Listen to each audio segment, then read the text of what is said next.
الطريقه اللي هربي بيها ابني عشان يطلع راجل. حلو، هتعلم منك وهعمل زيك. يلا قول لي. هربيه اول 6 سنين من حياته بكل حب وحنيه، بعدين هاجي في يوم اصحيه الساعه 1 بالليل عشان يصلي قيام ليل. حلو، عشان يبقى قريب من ربنا وشيخ كده تقي. حلو. بالاتفاق مع عمه طبعا. اول ما يفتح عينه هذبح امه يا دين امي. قدامه، هتقع على ركبتها، تقعد تخر دم تخر دم تخر دم، وبعدها اروح شايطها واحده سبارتا برجلي تقع على وشها.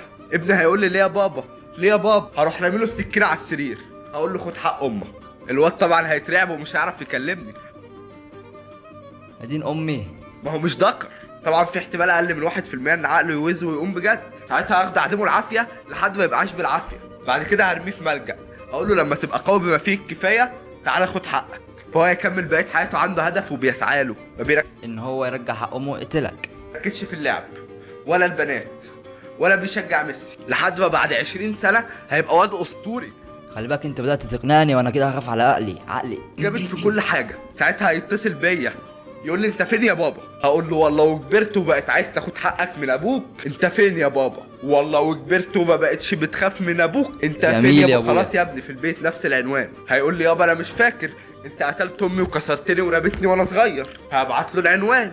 هبقى قاعد نفس القعده من 20 سنه على سرير ابني جنب جثه مراتي، الاقي البيت بيتفتح. دين امي، حنطت مراتك. طب كمل. وابني داخل لي شكله مرعب، هيقول لي انا اتدربت 20 سنه عشان انتقم منك يا بابا. انا هبتسم واقول له انا فخور بيك يا ابني. كل مشاعر الانتقام بتتشال من وشه وبيقع على ركبته ويقعد يعيط. بجد يا بابا انت فخور بيا، انا مسامحك يا بابا عشان انت اللي خلتني كده، انت اللي خلتني راجل كده. يعني هو مش ممكن اصلا يمسك السكينه ويفلقك بيها؟ هقوم قايم دبحه وشايط واحده سبارتا. يا دين النبي، يا دين النبي. ثواني.